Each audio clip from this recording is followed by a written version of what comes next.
Las fechas más importantes de nuestro calendario cívico, y esta vez inicia este año con la celebración de nuestra ciudad, de la fundación de nuestra ciudad. Ya nuestros expositores lo van a detallar, no quiero adelantar datos, pero vamos a ponerlo de pie para, como verdaderos peruanos y nacidos en esta hermosa tierra del sol, a viva voz entonemos nuestro himno nacional.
¡Viva el Perú! ¡Viva!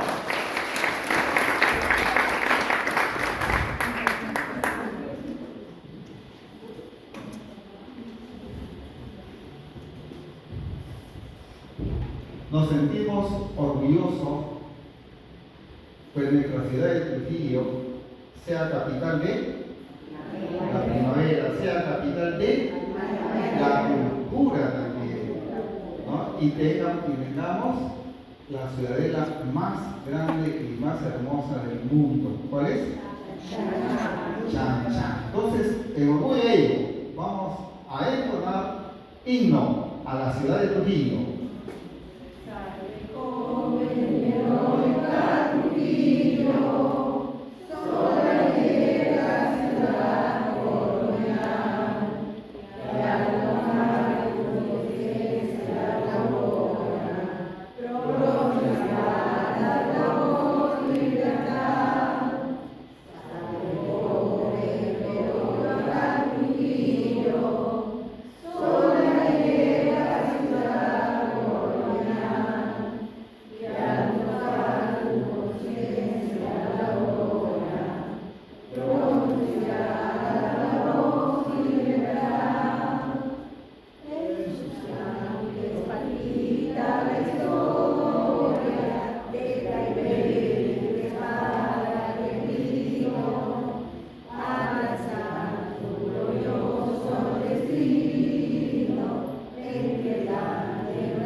Listo. Puede tomar asiento. Gracias.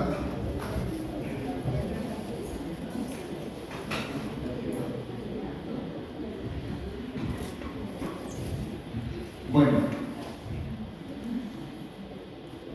Trujillo no solamente es bonito por lo que hemos mencionado, por ser capital de primavera, capital de la cultura, ¿no? Sino también su gente. Nosotros, los que hemos nacido, hemos tenido la suerte de vivir en Trujillo, amamos Trujillo, lo queremos a Trujillo. Y hay personas que se han distinguido porque han empezado a buscar, a sacar datos de cómo fue Trujillo. A ver, ¿quién lo fundó Trujillo? Yo tampoco sé, así que mejor, vamos a presentar a nuestro amigo Iván Garrido Legazo, quien nos va a hablar sobre la ciudad de Trujillo. Fuerte por favor todos para ellos. ¿Se me escucha ahí? Bien, vamos a prescindir del micro y me uno a las disculpas por el inicio un poco tarde del evento, pero qué bueno que estemos aquí todos juntos, porque considero, quizás como ustedes, de que hay dos fechas importantes en la historia de Trujillo, cívicas.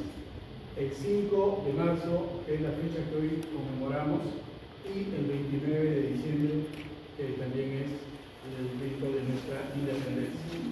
Si le sumamos al 14 de febrero, día de San Valentín, tenemos completo el calendario cívico de nuestra ciudad.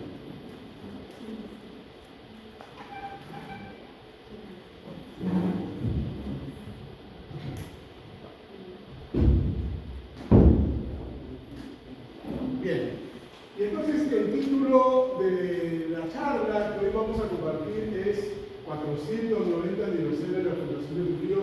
Faltan 10 años para cumplir 500 años y aportes al debate. ¿Y por qué pongo aportes al debate? Porque bien lo dijo Antonio, no sabemos cuándo se fundó Trujillo, porque el acta de fundación se perdió. Y además, Almagro, que dice que es el fundador, él no tenía los poderes que sí los tenía Francisco Pizarro. ¿Okay? Entonces ahí hay un debate que todavía, mientras no consigamos esa acta de fundación, seguiremos debatiendo. Empezamos, por favor. Yo quiero más o menos explicar el proceso de la fundación de nuestra ciudad de Trujillo. En 1528, en el segundo viaje de Francisco Pizarro, él pasa por las costas, ¿no?, hacia el río Santa, y parece que desde sus barcos vio la tierra de Chanchán, la tierra de los Chimú. Él regresa a Panamá en su segundo viaje y es en el tercer viaje, 1532, cuando recién desembarca en Tumbes. Hay un cronista que dice que Francisco Pizarro venía en pos del oro de las tierras llanas del Perú. Ojo lo que dice. En pos del oro de las tierras llanas del Perú. ¿Dónde estaba el oro de las tierras llanas del Perú? ¿En la costa o en la sierra? En la costa, en la costa. Entonces, Pizarro venía, parece, en pos del oro que se encontraba en las tierras de los Mochica y en las tierras de los Chimú. Él no sabía del oro de la sierra.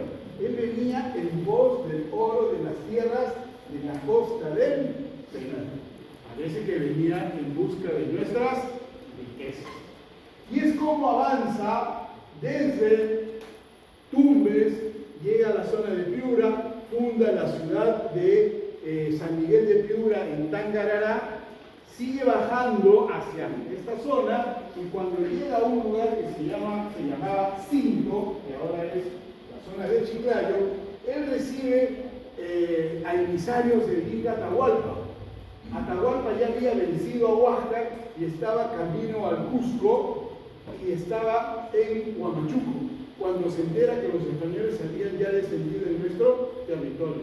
Y entonces es de Huamachuco que envía emisarios a encontrarse con Pizarro, a invitarlo a que suba a Cajamarca. Y entonces Atahualpa regresa a Cajamarca y Pizarro sube a encontrarse con el Inca. ¿Estamos? Pasamos la por favor. Y entonces quiero que esa foto, bueno, yo no sé, por ahí alguien me dice que viajo mucho, esa foto la tomé en San Miguel de Tangarará. Es un pueblito que ahora está por Sullana, donde Pizarro fundó la primera ciudad en América del Sur. La primera ciudad española en América del Sur está en Tangarará. Esa es una foto de Tangarará. ¿Seguimos? Y entonces cuando les dije que Pizarro se desvía de Chiclayo para subir hasta Cajamarca, él toma la ruta de Saña, sube, funda San Miguel de Payaques. Miren, primero funda San Miguel de Tangarará y después funda San Miguel de Payaques, ahí descansa 2 días, sigue rumbo a Cajamarca, y alguna vez estuve en este lugar, se llama Ingatambo, ¿no? Y por acá, por estas escaleras del camino Inca, subió Francisco Pizarro.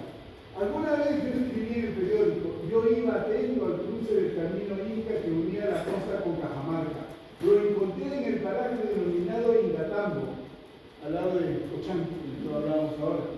Allí se nota claramente el trazo que sube por una pronunciada quebrada y llega a Ingatambo por una escalera de piedra muy bien conservada. Me imaginaba ver pasar por el lugar algún día del mes de noviembre de 1532 a los 168 hombres y la treintena de caballos comandados por Francisco Pizarro rumbo a Cajamarca a cambiar la historia del Perú después de la captura de Atahualpa. Y quiero decirles algo, un orgullo personal. En este grupo de 168 hombres iba un joven de 18 años que había nacido en la misma tierra de Francisco Pizarro. Este joven se llamaba Lucas Martínez Vegaso. Mi antecesor, yo soy un Vegaso. El primer Vegaso que vino a Perú vino con Francisco Pizarro. ¿Seguimos? Y entonces matan a Atahualpa, digo así, porque lo mataron a Atahualpa, y Diego de Almagro y Francisco Pizarro enfilan ya hacia el Cusco. Se olvidaron de las tierras llanas del Perú. ¿Y por qué se olvidaron? Porque Atahualpa les llenó 1/4 de oro y 2/4 de plata. Y entonces dijeron, los incas son los que tienen el oro. Quiero decirles también que primero llega Francisco Pizarro a Cajamarca y en abril de ese año recién llega Diego de Almagro, ¿no? Diego de Almagro se había quedado en Panamá consiguiendo más hombres y llegan y se juntan los dos en Cajamarca, y ya las tropas habían crecido más y enrumban hacia Cusco. A Cusco llegan en noviembre de 1533, ¿no? Y estando en el Cusco, se entera Francisco Pizarro que un personaje, Pedro de Alvarado, que venía de Guatemala, había venido a meterse en las tierras que a Francisco Pizarro no había pisado, en nuestras, y venía con afanes de conquista, venía a conquistar las tierras que Francisco Pizarro no había tocado. No se olviden, Francisco Pizarro de Chiclayo sube a Cajamarca y se va al Cusco y no llega acá. Y el Pedro de Alvarado que se quiso meter en este territorio. Entonces, ¿qué hace Francisco Pizarro? Le dice a su socio, Diego de Almagro, estaban los dos en el Cusco, le dice, baja a la costa y vete a detener a Pedro de Alvarado, para que no se meta en nuestros territorios. Por favor, la siguiente. Y entonces, del Cusco a Diego de Almagro regresa a Jauja, de Jauja baja a Pachacamac, y de Pachacamac comienza a subir hasta Piura, donde estaba San Miguel de Piura, para conseguir más gente y detener a Pedro de Alvarado, que ya se encontraba en el Ecuador. ¿Ok? Entonces, siguiente por favor. Entonces, Almagro baja a la costa y pasa por toda la zona de la costa del Perú a detener a Pedro de Alvarado, que estaba en el Ecuador. Entonces, Almagro pasó por aquí. Quiero que sepan que delante del Imperio Incaico había dos grandes caminos: el camino inca de la sierra y el camino inca de la costa. El camino inca de la sierra era desde Quito hasta el Cusco, por toda la sierra, pasa por Huamachuco. Y el camino de la costa viene desde Tumbes hasta Pachacama, por toda la costa. Entonces el camino inca pasaba por lo que ahora es Trujillo. La pregunta es, ¿y por dónde está el camino inca acá? Por donde pasó Almagro, en la avenida Huamán. La avenida Huamán es el camino inca. Y por ahí pasó seguro alguna vez, como yo dije alguna vez, a revienta caballos apurado Almagro para detener a Pizarro. Y Almagro tenía dos visiones más. Primero, detener a Pedro de Alvarado a toda costa, para que no se meta en territorio peruano, en territorio conquistado. Y segundo, fundar una ciudad en el reino Chimú. ¿Y por qué le pidieron que funde una ciudad, pues escoja una ciudad para fundar en el reino Chimú? Porque los Chimú eran enemigos de los incas. Y así aseguraban que los Chimú no se iban a aliar con los incas contra los españoles. ¿Ok? Vamos, seguimos por favor. Entonces, Almagro pasa por aquí rapidito, pero se da cuenta que es un lindo valle, ¿no? Ahí van a nacer ustedes, sin nada, feliz. Y llega a Piura, tiene más gente, llegan y lo encuentran a Pedro de Alvarado en Quito. Y entonces, más o menos estamos hablando de fines de octubre. Almagro tenía que detener a Pedro de Alvarado. Le quedaban dos caminos: o le iniciaba la guerra, una batalla, o lo convencía para pagarle y que se regrese. Pedro de Alvarado aceptó la propuesta segunda. Almagro le compró sus 11 naves, sus 350 soldados, todo su armamento, toda su tropa, todos sus caballos, por una suma muy alta. Y Pedro de Alvarado acepta. Y Almagro le dice: entonces te lo vamos a pagar en Pachacama. Acompáñame, porque ya Pizarro había bajado del Cusco y estaba en Pachacama. Entonces, acompáñame, que Pizarro te lo va a pagar. Yo no he traído suicidio. ¿Ok? Y comienza el regreso de Pedro de Alvarado y de Almagro por la costa rumbo a Pachacama. Y en la última semana de noviembre o las primeras de diciembre de 1534, esas tropas llegan a este valle. Ya estaban en el valle de los Chimú, al lado de Chanchá, que estaba semi-destruido porque los incas lo habían destruido en la conquista. Y entonces, esas tropas se instalan, acampan en un lugar que se llamaba Cauchán, que es Mansiche. Y desde Cauchán comienzan a caminar, a reconocer los lugares, llegan hasta el río Moche, les gusta el sitio, y aquí, en un lugar que aquí se llamaba antiguamente Canda, dicen: aquí hay que fundar la ciudad de Trujillo. Una ciudad, la que me encargó Francisco Pizarro. Y le pone como nombre Trujillo de Nueva Castilla, porque este nuevo territorio se llamaba Nueva Castilla. ¿Y por qué le escoge el nombre de Trujillo? Porque era el lugar donde había nacido su socio de aventuras. Pero él tenía que seguir camino, porque Alvarado quería su plata. Y entonces deja aquí en Canda, en el nuevo Trujillo, ¿no? Deja a Martín de Estete y 8 soldados más para que hagan el trazo de la ciudad, las calles. ¿Ok? Queda también en este lugar doña Rosa de Escobar, que es la esposa de Martín de Estepe, y se convierte en la primera mujer que empieza a vivir en el nuevo lugar, en esta nueva ciudad. Y entonces,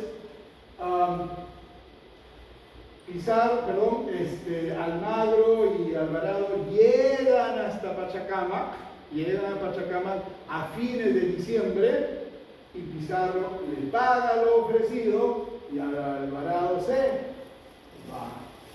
Siguiente. Lo vamos entendiendo, ¿no es cierto? El proceso. Y entonces, a fines de diciembre de 1534, se le cancela a Alvarado y él se regresa a Guatemala. Y hay dos cartas muy importantes que Pizarro y Almagro el mismo día desde Pachacamac le envían al rey de España. Pizarro, en una carta extensa, he sacado lo más principal. Pizarro le informa al rey Carlos I y V de Alemania. Pizarro Francisco le informa: en esta costa de la mar del sur, en la provincia de Santa, he poblado en nombre de vuestra majestad la villa de Trujillo. Es un idioma antiguo. He poblado, he mandado poblar. ¿A quién mandó poblar? Almagro, en otra carta al mismo rey, el mismo día le dice: por mandato del gobernador, ¿quién es el gobernador? Pizarro, poblé en la costa la villa de Trujillo en una muy buena comarca. Ambos usan la palabra poblado, no hablan de fundar. ¿Y saben por qué? Porque el único que tenía facultades para fundar ciudades según el mandato de la capitulación de Toledo, que fue el arreglo con el que Pizarro se comprometió a cumplir, decía que el único que podía fundar ciudades era Pizarro. Y para fundar ciudades, la capitulación de Toledo disponía que tendrían que tener 31 vecinos. Y aquí se quedaron solo 8. Entonces no podemos decir que Almagro fundó, porque no tenía facultades y no tenía los 31. Entonces, mientras no encontremos la acta, no sabremos qué verbo usar. Pero ambos están usando la palabra poblé. Seguimos, por favor. Y entonces, Pizarro, que se encontraba en Pachacamac, ¿ya?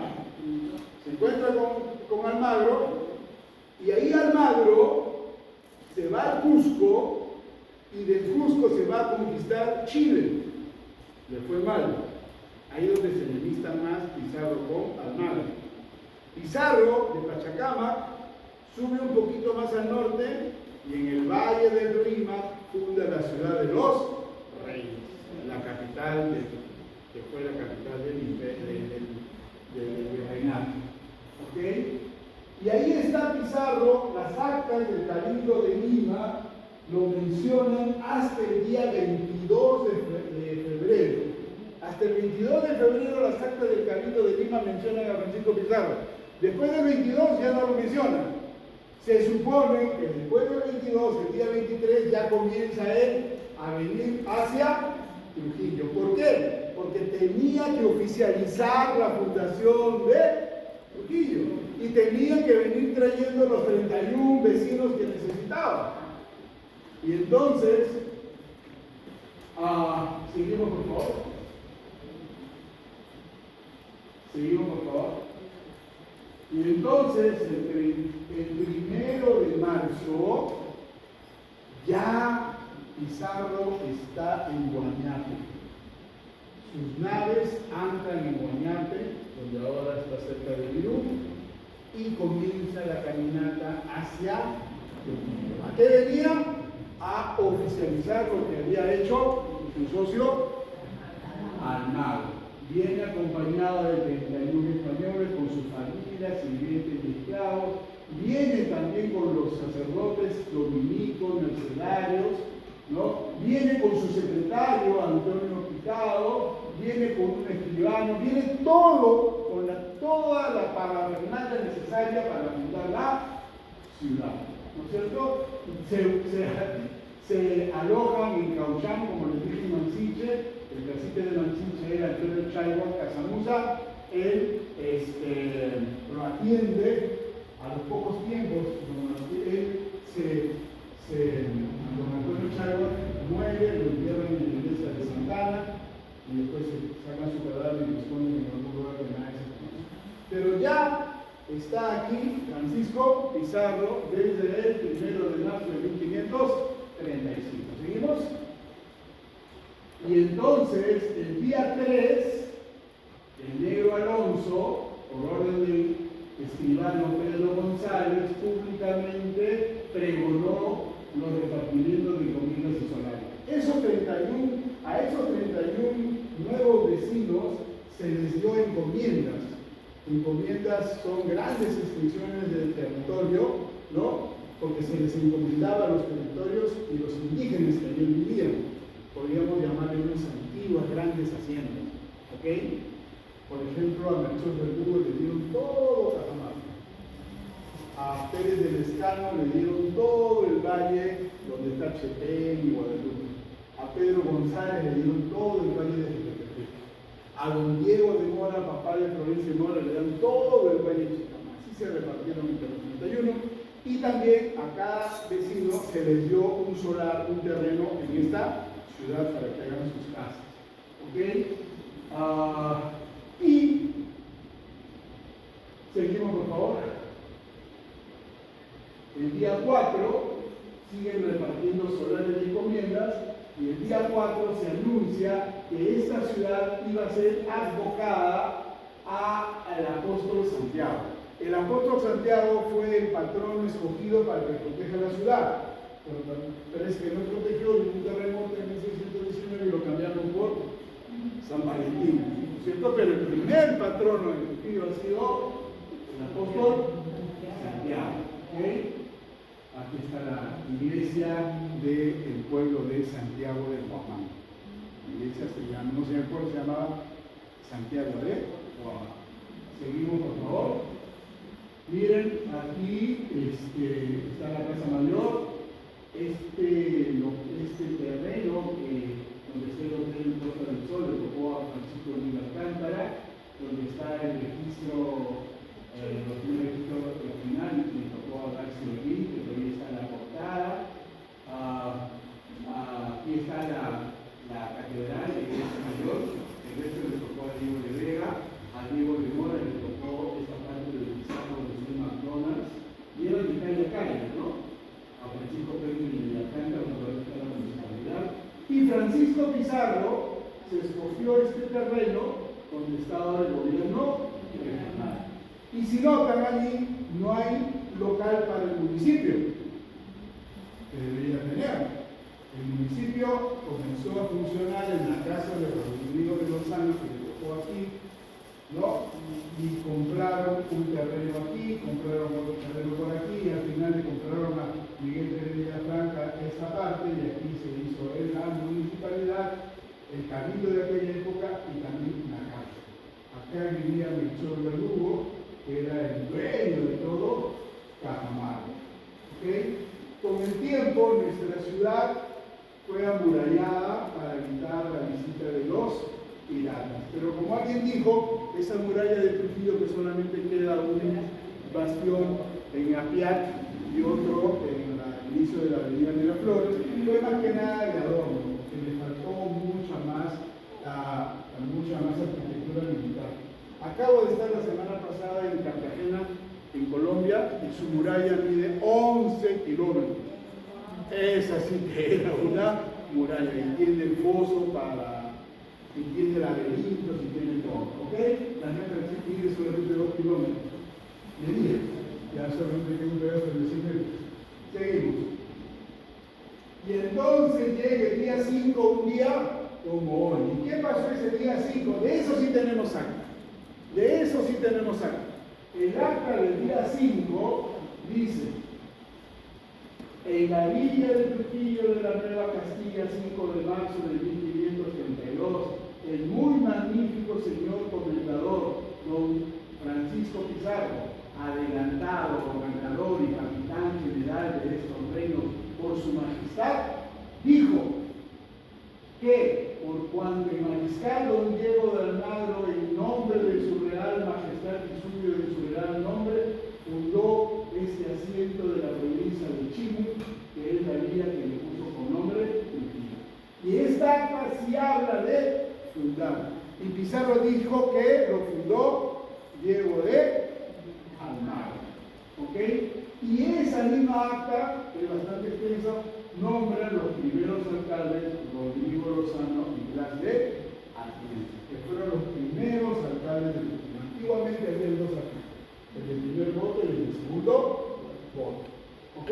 Entonces, hoy día, ¿qué estamos celebrando? No estamos celebrando la fundación de Trujillo, estamos celebrando, conmemorando los primeros dos alcaldes. ¿Ok? Y para terminar, creo ya, para no aburrirnos, siguiente. No, hay más. El día 8, ya, el 5 nombra a los alcaldes, siguen repartiendo los terrenos, y el día 8 Pizarro se entera que Almagro había regresado del Cusco, donde había fracasado, ¿no? No había conquistado nada, solamente arena, y toma la ciudad del Cusco y apresa a sus hermanos, de Pizarro que se habían quedado allá. Y entonces, enterado Pizarro de que sus hermanos iban presos, que ya se había declarado la guerra Diego de Almagro por tomar posesión del Cusco, él deja Trujillo y se va al Cusco a defender a sus hermanos. ¿Ok? Y el día 14, bueno, de 1536, ya 2 años después, Pizarro ha regresado a Trujillo. Pizarro vino 2 veces. Siguiente, por favor. Quiero también compartir con ustedes los años en que se construyeron las iglesias en Trujillo. En 1535 dije que Pizarro había venido con mercedarios, con dominicos y con franciscanos. Y fundan el convento de la Merced, que es este el antiguo, de la Merced, que está las espadañas, tenía un muro de ti, que ahora ya no lo tiene, acá viene la puerta de la corte, ¿no? Se funda el convento de la Merced. Dicen que Francisco Pizarro era un mercedario. Francisco Pizarro hablaba mucho de la Merced, por eso vino con el mercedario. Funda Santo Domingo y San Francisco. En 1558 el convento de San Agustín. En 1587 el monasterio de Santa Clara para las monjas. 1627 el convento de la Compañía de los Jesuitas. 1680 el convento de Belén. Y 1624 el monasterio de el proceso. ¿Siguiente? Y entonces, ¿qué ha pasado en Trujillo? El gran historiador Raúl Córdoba Barrenechea nos dice que la ciudad de Trujillo fue la ciudad eslabón, la mitad del camino creada para atender la aridez del desierto y la distancia entre San Miguel de Piura y Lima. ¿Se acuerdan? San Miguel fue la primera que se construyó, se fundó, después lo hace la capital Lima, y en el centro de este gran camino está nuestra ciudad de Trujillo, y era un alivio de caminantes. Acá venían a descansar para seguir camino. ¿Por dónde? Por el camino Inca, ¿no? Para que los que cayeran enfermos fueran curados en el camino, pues que creció abierto, hospitalaria, los vecinos, todo eso, era un valle muy rico. Todo esto, mis queridos amigos, sucedió hace 490 años. Hace 490 años sucedió todo esto que nosotros conocemos. Después, 285, 1820, damos el primer grito de la independencia, y en Trujillo empieza la independencia y la libertad del Perú. Por lo tanto, termino diciéndoles que considero que Trujillo es hija de España, nieta de Chinchán y madre de la República. Muchas gracias.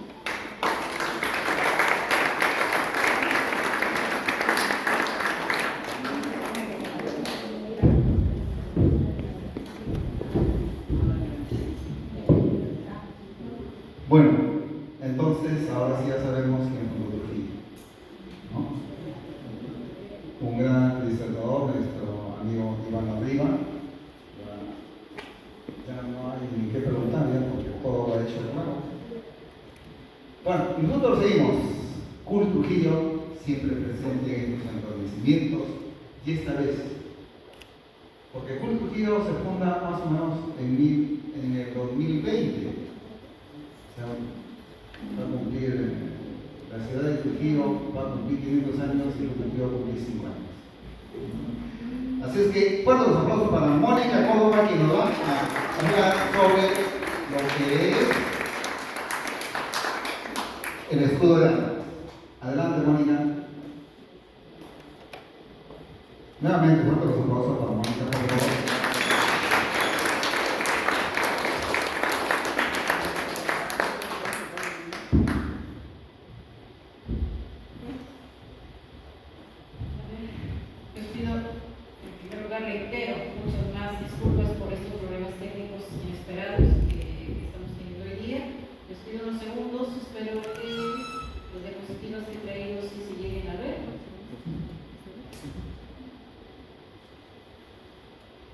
Mientras, bueno, haciendo un breve resumen de lo que yo de lo que pienso tratar, era un complemento o una continuación de lo que el profesor Arriba ya ha explicado sobre cómo se dio el desarrollo de la instalación de la ciudad de Trujillo en esta zona.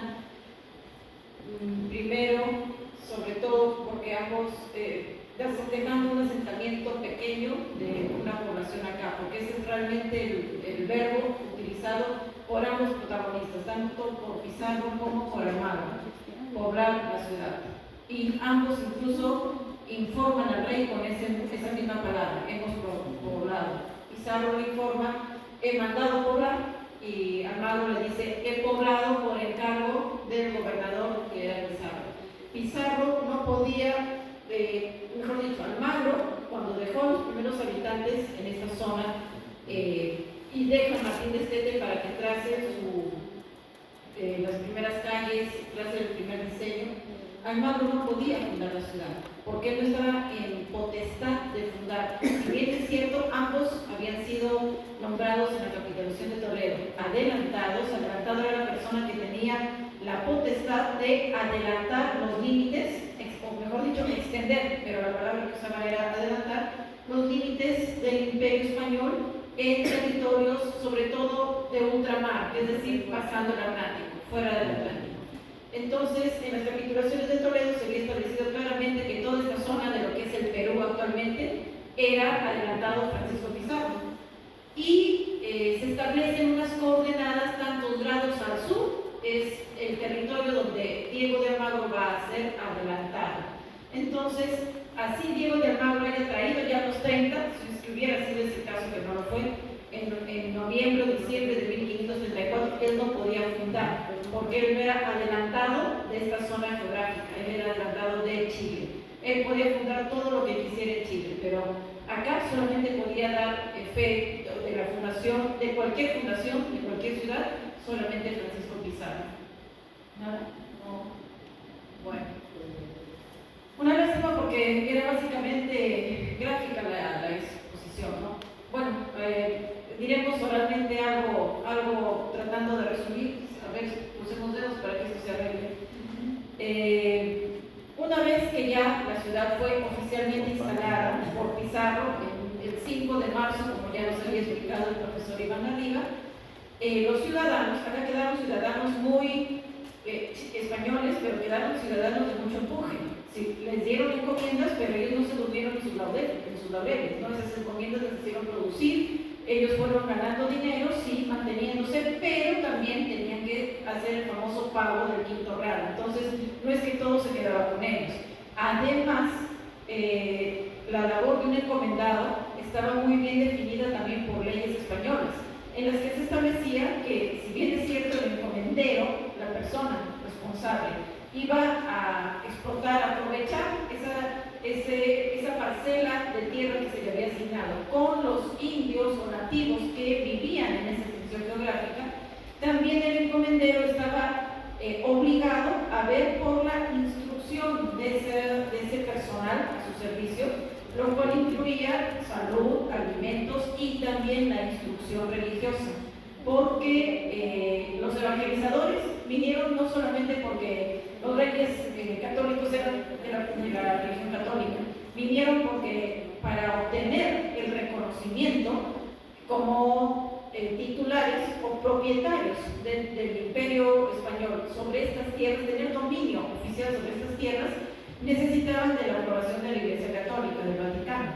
Y el Vaticano les había dado unas bulas, las bulas alejandrinas, donde establecían de que sí, te lo voy a reconocer, pero te comprometes, mientras yo te reconozco que todo, a raíz de la llegada de Colón hacia abajo, hacia el sur de Cuba, todo lo que tú descubras va a ser reconocido por mí como tu titularidad, como tierra tuya, España, pero tú estás obligado a evangelizar, a extender la religión en esos nuevos dominios. Por lo mismo que ya Colón incluso reportaba que era gente pues pagana, que era para ellos, para los europeos era gente pagana, gente con otro tipo de creencias. Entonces, cuando ya comienzan a organizarse administrativamente las ciudades que Pizarro comienza también a fundar, establece las encomiendas, empieza a distribuir, había la obligación del encomendero de velar por la buena conservación de la salud, la buena instrucción del grupo de indígenas o de nativos que le había tocado y también la formación espiritual. Bueno, les digo, ya también se mencionó que entre esos vecinos teníamos a don Diego de Mora, posiblemente el más notable, uno de los más importantes de la ciudad de Trujillo y tal vez también uno de los más generosos. Fue muy dado no solamente a enriquecerse, sino a compartir su riqueza con los nativos. Y de eso pues es que aprende su hija Florencia de Mora, y la Florencia de Mora la tenemos tan presente. No fue una señora más de la colonia, fue una señora que ha quedado como ejemplo de una benevolencia, de compartir también su tierra, de renunciar a algunas de sus numerosas haciendas que tuvo para repartirles de la gente de su servidumbre y no enriquecerse ella sola, y dejar dinero a las iglesias, en fin, una serie de trabajos donde demostró su buen corazón heredado de su padre. Bueno, entonces va pasando el resto del año 1535-1536, llega 1537, evidentemente ya tenía 2 años de funcionamiento esta ciudad ordenada y todo. Los ciudadanos, los habitantes de esta villa de Trujillo, porque primero cuando se funda un poblado, ya ha pasado de la etapa de poblado, y ya se organiza administrativamente, ya se elige a alguien responsable con el nombre de cabildo y todo, establecido así en la legislación española de entonces, solamente era una villa. O sea, una vez que decimos que Pizarro fundaba tal o cual ciudad, ahora en la historia decimos la ciudad tal, pero en esos años para España solamente se había fundado una villa. Para aspirar al título de ciudad, para que el poblado o la villa subiera de categoría, había que solicitarlo a la corona y bueno, había que hacer todo un proceso, sostener que sí, que el poblado o la villa estaba creciendo, estaba desarrollando y estábamos a merced de los monarcas que realmente creyeran conveniente y nos concedieran el título de ciudad. Se eleva de villa a ciudad. Es así como en 1537 el señor Hernando Ceballos, unos dicen Hernando Ceballos, otros dicen Hernando de Ceballos, era un hombre de confianza de Pizarro, trabajaba con él en Lima, pero fue elegido procurador y representante de muchas villas del Perú y viaja a España con el encargo de interceder y hacer las gestiones de presentar las solicitudes en nombre de los ciudadanos ante el rey para que elevase la categoría de villa a ciudad a los poblados de los que iba representando como procurador, entre ellos obviamente Trujillo. Entonces le hace una solicitud muy bonita, muy simpática, diciendo pues, ahí está, por fin, porque justamente había textos que leer. Esa es la carta que le escribe Francisco Pizarro al rey de España, Carlos I, donde ustedes pueden ver, dice el poblado, el verbo poblado, no, en nombre de vuestra majestad, la villa de Trujillo, la villa de Trujillo con G, estamos con español antiguo. Bueno, entonces, retomando, saltando de nuevo el problema técnico. Hernando Ceballos solicita de que Trujillo, específicamente ya en nuestro caso, subiese de categoría de villa a ciudad. Fue atendido. En el mes de noviembre, el rey emite un documento por el cual dice que sí, reconoce que hay muchos méritos, hay muchas cualidades de la villa de Trujillo y por lo tanto se le reconoce que ya merece el título de ciudad. ¿Se podrá adelantar? Bueno, esta es una escena de la fundación de Trujillo en plena vegetación del momento en que supuestamente Almagro deja a un pequeño poblado, que el profesor Lavilo nos ha dicho fueron 8 personas. La siguiente, por favor. Bueno, en el mes, momento, éramos la villa de Trujillo. Después de que se funda la ciudad de los Reyes, ya sabemos que el 18 de enero de 1535, Pizarro por fin, al estar en el Valle de Pachacama, le gusta el ambiente que había escogido, le gusta el clima y sobre todo, como muchas veces he repetido, para Pizarro era estratégico fundar una capital, una ciudad principal en costa, porque de Jauja, que es donde había intentado dejar o instalar la ciudad como capital del nuevo imperio, del nuevo mundo que él estaba anexando a España, pues la rebelión de los incas era muy fuerte y él se dio cuenta que si se ponía más negra la situación no tenía por dónde pedir ayuda o irse a Centroamérica, en fin, salir de ese embrollo. Se dio cuenta que tenía que fundar una capital con salida al mar. Por eso es que en el Valle de Pachacama comienza a hacer un reconocimiento de la zona, comienza a tomar contactos y finalmente el día 6 de enero es que decide, en este punto voy a fundar la capital, y el 18 se ejecuta la ceremonia de fundación que también estaba establecida por legislación española, era con pompa, con la presencia de un sacerdote, en fin, con toda una serie de requisitos y formalidades. Pero en ese 18 de enero, como el lugar había sido escogido el 6 de enero, se le nombra Lima Ciudad de los Reyes. Hay mucha gente que yo he escuchado hasta este siglo XXI dicen que por qué tenemos que seguir llamando a Lima Ciudad de los Reyes, vinculando o creyendo que ese nombre está referido a la corona española, y no. Lima Ciudad de los Reyes por los Reyes Magos, porque el día 6 de enero fue elegido el lugar de fundación y el lugar de establecimiento. Entonces, mientras sucede eso ya en Lima, se alistó paquetes, se prepara el viaje para venir a Trujillo a oficializar el poblado que había dejado Almagro, ya organizándose con Martín de Esteves haciendo el trazado del primer plano. Y es así como Pizarro llega en marzo, oficializa la instalación, porque les digo, Almagro no podía fundar porque él no era adelantado de esta zona, él era adelantado del sur, ahí sí podía fundar lo que quisiera. Entonces Pizarro empieza a organizar y a instalar oficialmente el primer cabildo, a repartir lotes, terrenos.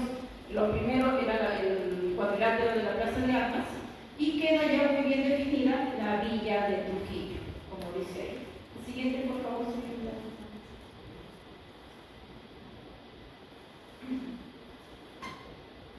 Esta es la definición de villa, que eran fundaciones conscientes con un objetivo colonizador y de control territorial, como solía constar con una traza racional y rectangular. Bueno, nuestra traza es típicamente española en la forma de lamero, por eso se le llama el lamero de Pizarro al trazado de Lima, y también el trazado del plano de la Plaza Mayor, que nosotros llamamos Plaza de Armas, y todas las calles que le van siguiendo es un trazado tipo lamero. Las calles van creciendo de manera sistematizada y de una manera pareja alrededor del cuadrilátero principal, donde tenía que haber una iglesia y tenía que haber un edificio para el cabildo. Todo eso estaba ya estipulado. Por favor, la siguiente. Los cabildos o cabildos coloniales fueron corporaciones municipales creadas en Canarias y posteriormente en vocaciones por las Indias, América y las Filipinas por el Imperio Español para la administración de las ciudades. Fueron creados por una adaptación a un nuevo medio de los ayuntamientos medievales de España, que en ocasiones también habían sido llamados cabildos en similitud con los cabildos catedralicios de las iglesias catedrales. El término cabildo proviene del latín capitulum, que significa cabeza. Y ese era el tratamiento muy ilustre: cabildo, justicia y regimiento de, y el nombre del cabildo. Siguiente, por favor. Bueno, acá no se ve, está un poco descuadrado. Llega el año 1537, como les dije, don Hernando de Ceballos es enviado como procurador de diferentes villas peruanas para solicitar se le conceda a cada villa, entre ellas la de Trujillo, el título de ciudad, y esta fue la petición que luego de varios párrafos él presenta. Por ende, por la presente es nuestra merced, y mandamos que ahora, de aquí en adelante, la dicha villa se llame e intitule Ciudad de Trujillo, y que goce de las preeminencias, prerrogativas e inmunidades que puede y debe gozar para ser ciudad. Ese fue su párrafo final de la solicitud presentada al rey Carlos I de España. Siguiente, por favor. Y esa es la respuesta de Carlos I cuando otorga el título de ciudad a Trujillo. Me ha hecho relación de que cada día de dicha villa se multiplica de vecindad, y me que para que eso se ve muy parada, no me favorece la lectura. Más bien, si hicimos merced de darle el título de ciudad, nos acatando los usos dichos por hacer nuestra merced, y mandamos que ahora y de aquí en adelante la dicha villa se llame e intitule Ciudad de Trujillo, y que goce de las preeminencias, prerrogativas e inmunidades que puede y debe gozar para ser ciudad. Esto también en el español antiguo hay un vez en vez de labiales, etcétera, etcétera. Entonces, el rey nos concede en el mes de noviembre el título ya de ciudad, nos asciende de categoría. Y 14 días después, la siguiente por favor, el 7 de diciembre de 1537, sale la Real Cédula, donde nos otorga, cuando el rey elevaba de villa a ciudad a un poblado, también se le tenía que entregar su escudo de armas. El rey emite la Real Cédula, famosa, que todos conocemos, con la imagen del escudo que había sido asignado para nosotros. Un grifo mirando hacia la derecha, con sus garras sosteniendo el escudo mismo, donde en el fondo azul habían las olas del mar, porque se trataba con las dos columnas que representan las columnas de Hércules, que estaban por mitología antigua ubicadas en el estrecho de Gibraltar, que para la mitología española era el último punto donde llegaban los territorios de España. Entonces estaban las dos columnas límites del estrecho de Gibraltar, las olas del mar, porque se refería que era un escudo de una ciudad nueva que estaba a ultramar, fuera del alcance, o traspasando lo que diríamos el Atlántico. La letra K, obviamente en el centro, dos balas de madera cruzadas que formaban, parece una X sobre la K, pero están formando una cruz, y la corona, que representa la corona española. Entonces, en la cédula describe claramente cómo debía ser ese escudo en adelante y ser adoptado por la ciudad. La siguiente, por favor. La Real Cédula estuvo inserta en el primer libro de cabildos. Ya sabemos que cuando Pizarro ordena todo el 5 de marzo de 1535, establece el primer cabildo, y obviamente ya tenía que haber un acta y un libro normal, como de cualquier municipalidad de ahora. Esa Real Cédula se insertó en ese libro de cabildos. Pero como suele suceder en nuestra historia trujillana, ya lo hemos visto varias veces, los documentos se extravían. Se supo de que esa Real Cédula había sido vista hasta el siglo XVII, mitad de los 1600 más o menos, pero cuando se llega ya están en los fines de los 1700, o sea, fines del siglo XVIII, de pronto ya esa Real Cédula había desaparecido, e incluso muchos libros del cabildo habían sido extraviados. Algunos autores atribuyen a los terremotos, que, bueno, pues ustedes recuerdan, tuvimos el primer gran terremoto de 1619, en el 14 de febrero, que generó que cambie el patronazgo de Santiago del Apóstol a San Valentín. Aparentemente después hubo otro terremoto que también destruyó la catedral. Entre esos ajustes y acomodos de los nuevos vecinos ante fenómenos de la tierra que ellos no estaban acostumbrados a enfrentar, pues se perdieron muchos libros, se perdieron documentos, y entre ellos se perdió la Real Cédula original enviada por el rey Carlos I. A partir de los 1600 para el siglo XVII salieron nuevas versiones de los escudos porque ya no había la imagen del escudo original y cada cierto tiempo se iban alterando. La siguiente, por favor. Ahí tenemos dos versiones siguientes del escudo. La segunda la encontramos en el libro del señor Feijóo de Sousa, un gran cronista, cuya obra más famosa es la redacción descriptiva de la ciudad de Trujillo.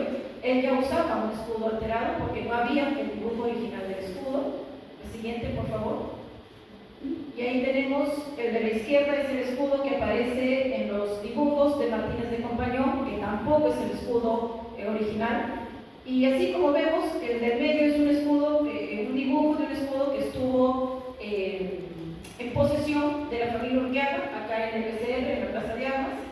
Y tenemos otro más en el comienzos del siglo XX, que también estaba alterado. Total, que nadie sabía exactamente cómo había sido la imagen original enviada por Carlos V, sino que ya teníamos una serie de imágenes, hasta 5 o 6 variaciones, en los 200 o 300 años que habían pasado.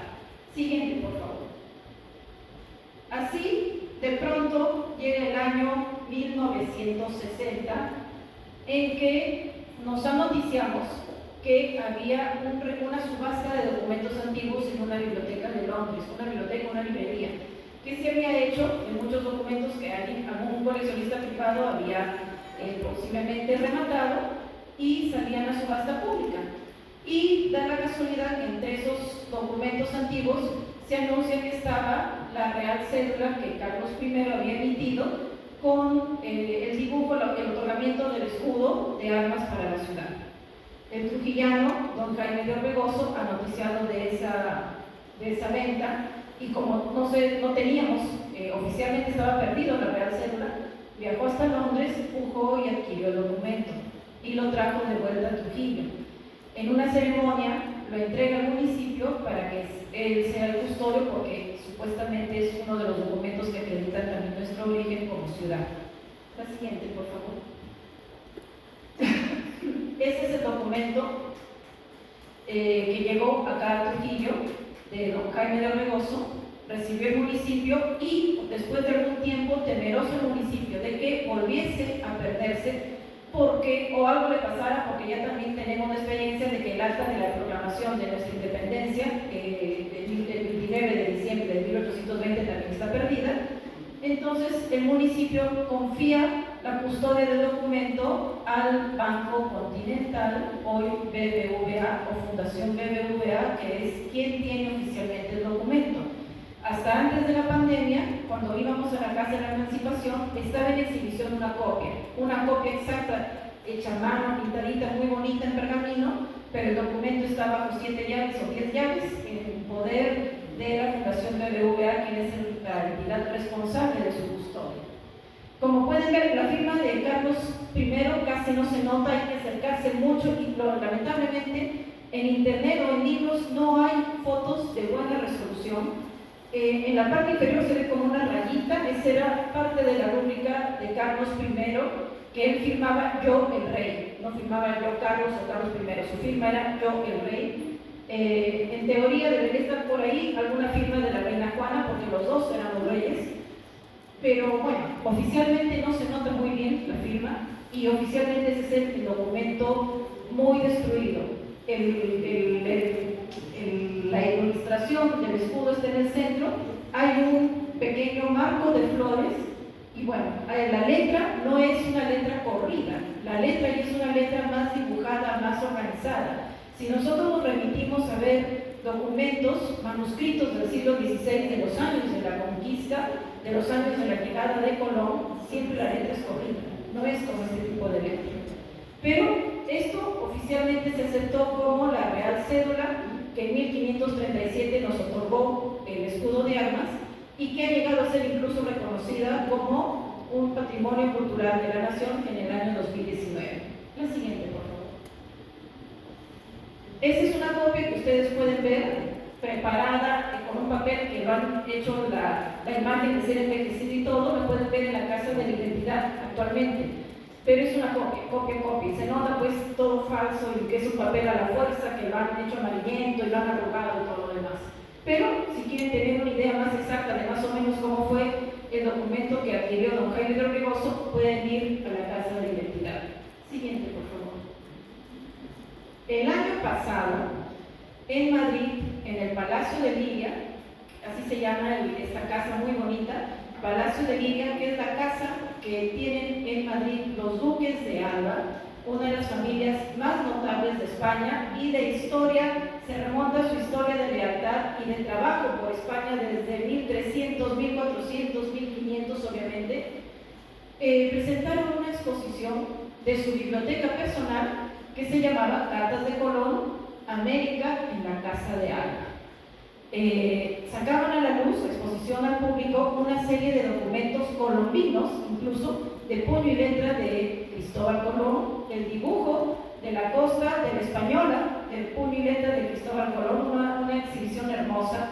Y entre todos esos fondos documentales tan importantes, habían reales cédulas de otorgamiento de escudos a ciudades de la Nueva España, y obviamente cédulas que otorgaban escudos a personas notables, entre ellos Francisco Pizarro, cuando lo reconocen como marqués y le entregan un escudo de armas, y a diferentes colaboradores en la conquista que eran nativos indígenas de México y del Perú, pero que hicieron muchos méritos para facilitar el trabajo de los españoles. Entonces, para la suerte nuestra, entre las reales cédulas que sacaron a exhibir, aparece una real cédula de otorgamiento del escudo a la ciudad de Trujillo. La siguiente, por favor.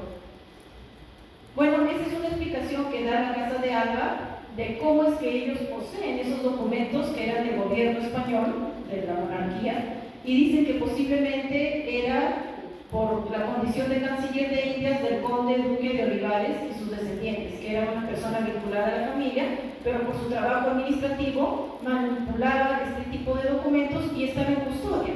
Aparentemente los documentos se quedaron pues en la biblioteca final de la Casa de Alba, donde están custodiados y muy bien guardados hasta el siglo XXI. Siguiente, por favor.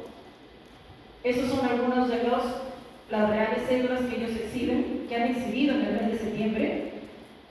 Muy impactantes, todas en pergamino, amarillentos, con huecos, la letra corrida, la tinta increíble, el color rojo, cómo se mantiene, el color azul. Son una serie de documentos joya, realmente originales por completo.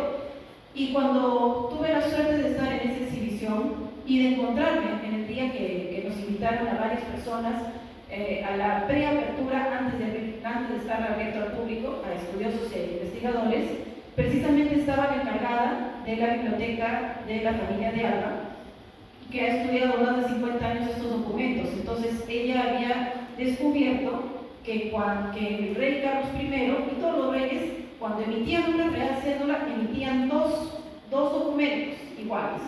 Uno que era enviado a la ciudad o a la persona que iba a recibir el título, y que generalmente, me decía la señora, ese primer documento estaba perdido. No existía ser humano o ciudad que había sido ascendida a ciudad a través de una real cédula, o que tuviese su escudo, que conservara el documento original. Pero se quedaba una copia exactamente igual en España, que es la copia que tienen los duques de Alba actualmente. Todo esto es la segunda copia de cada real cédula que emitió Carlos I. Siguiente, por favor. Ese es de una ciudad en Chile. A lo que voy es que el dibujo de los escudos va en el centro de la hoja y la letra corrida, la descripción está alrededor, encima y por los costados del dibujo del escudo. Siguiente, por favor. Ese es el escudo de Lima, que ellos lo presentan muy bien con el catálogo, la numeración en el catálogo que le corresponde. Esa es la parte nada más del gráfico, pero como ven, ellos tienen ahí anotado catálogo número tal, la real cédula que otorga el escudo a la ciudad de los Reyes, y el catálogo 27, la real cédula que otorga el escudo a la ciudad de Trujillo. Siguiente, por favor. Así se ve la real cédula de Lima que ellos tienen, que es un original, y Lima no lo tiene, igualito al pedazo que está impreso en el catálogo de la exhibición que ellos presentaron. Siguiente, por favor. Y ahí tenemos la Real Cédula de Trujillo. La verdadera, con su huequito todo picado, ya maltratado. Ahí está sin passepartout, sin el contorno, con que lo pusieron en vitrina. A quienes tuvimos la oportunidad de estar presentes, nos invitaron a ver el documento antes de entrar a la vitrina, antes de entrar a la exhibición. Ese es el documento verdadero.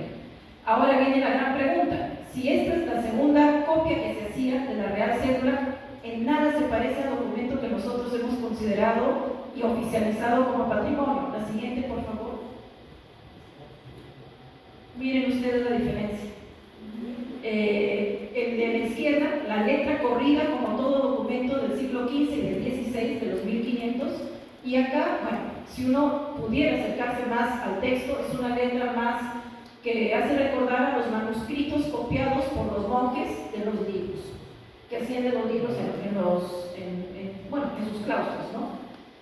Me fui, al ver esta diferencia notoria, obviamente fui a la Fundación BBVA a tocar puertas acá en Trujillo, porque ya sabemos que la Casa de la Emancipación está cerrada. No dieron información, pero lo único que me alcanzaron a más o menos decir es que no tienen conocimiento que hayan estudiado realmente el tiempo o la edad cronológica del documento.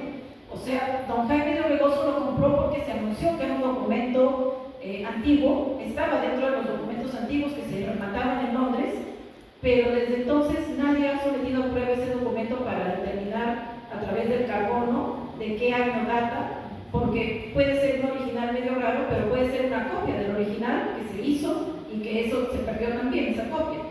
En fin, podrían ser muchas cosas, pero lo único rescatable y lo que yo allí cambié es que el documento que hemos recibido de Londres tiene que ser sometido a una investigación más profunda, porque es totalmente distinto, por favor, totalmente diferente a los documentos y a las reales cédulas que el rey Carlos I emitía en los años 1530, 40 y 50.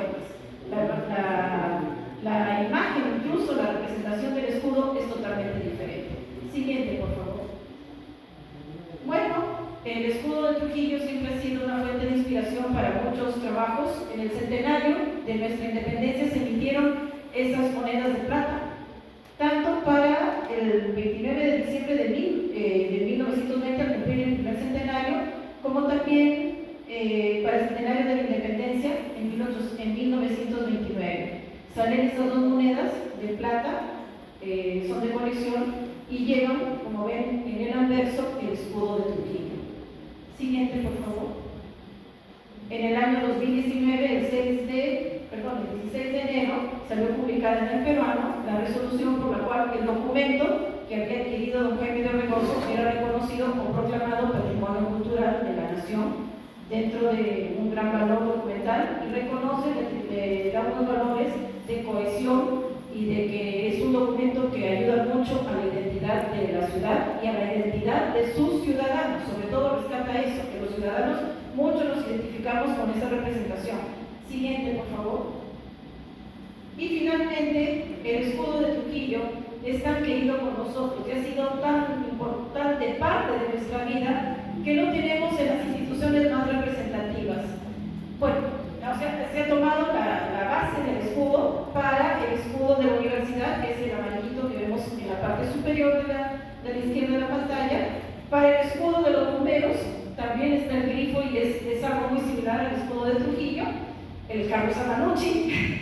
Su escudo también se basa en el escudo de Trujillo, y obviamente nuestra bebida emblema, la Pilsen Trujillo, que todos recordarán, su etiqueta inicial era ovalada y con el grifo en el fondo, que después lo cambiaron a esta versión media surrealista, pero en la parte superior, detrás de la T, se mantenía una versión moderna del grifo, del ángel, me parece un ángel ahí, pero la etiqueta original que nosotros recordamos es esa ovaladita con el grifo, ¿no? Ahora la Pilsen Trujillo, bueno, ahora no diré, después la Pilsen Trujillo eliminó el ave, el grifo, y puso una bailarina de marinera media de perfil, ¿no? Totalmente desubicada. Pero es una prueba de que realmente ese escudo que luce con tanto orgullo el municipio es una parte muy importante de nuestra identidad.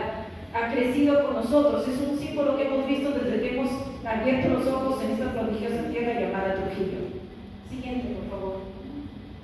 Entonces, señores, simplemente me resta decirles que ese tipo de conocimientos, ese tipo de valores, hay que difundirlo, hay que propagarlo, hay que protegerlo, no permitir que cambie nuestro escudo, que cambien los colores, saber por qué este azul, esto no es de ningún partido, este azul es parte del escudo, es parte del azul que viene escrito en la Real Cédula, sea la que trae don Jaime de Orbegoso o la que tiene la Casa de Agua, pero viene igual ahí la descripción del escudo. Entonces hay que conocer nuestra historia para poder defenderla y poder revalorar nuestros puntos de identidad que ahorita están tan caídos y que han generado que Trujillo se esté destruyendo.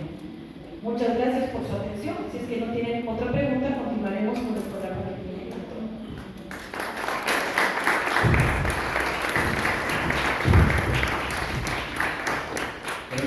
Gracias Mónica. Una vez más, pues, Trujillo, resaltando lo más importante que es de nuestra ciudad, en ese caso, de la Fundación de Trujillo. Bueno, hemos escuchado al profesor Iván Arriba, acabamos de escuchar a Mónica, así que ahora queremos escucharlas a nuestras señoras del Centro del Adulto Mayor de Trujillo, con una hermosa marinera. Esa marinera es titulada Don Guillermo, escrita por el maestro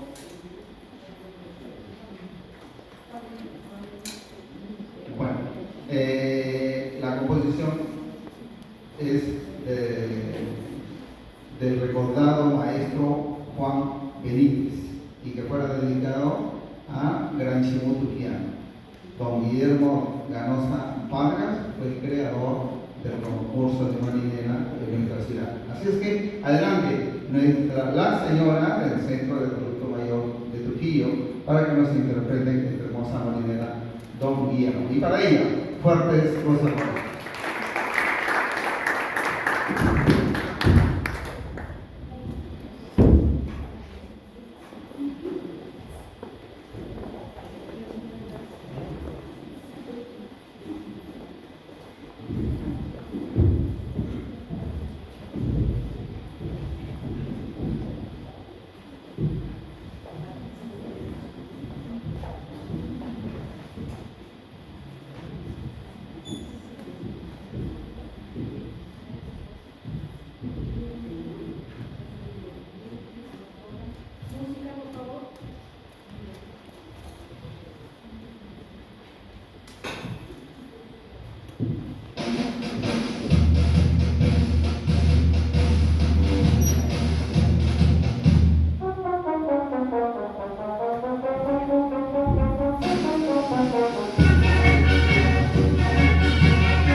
pueblo de ustedes. Porque con ustedes se hace lo que tenemos que hacer.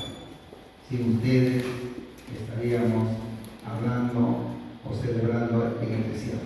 Así es que pido, ¿verdad? Con mucho cariño, con mucho amor. Fuertes aplausos a Cool Trujillo y a nuestra amiga Mónica por la atención. Y con esto damos por finalizada esta hermosa celebración de 490 años de fundación de la ciudad de Trujillo. Bueno, antes de irnos vamos a hacer unos surras por Trujillo. Pues. ¡Hip, hip! ¡Hip, hip! ¡Hip, hip! ¡Que viva Trujillo! Gracias. Será hasta una próxima oportunidad.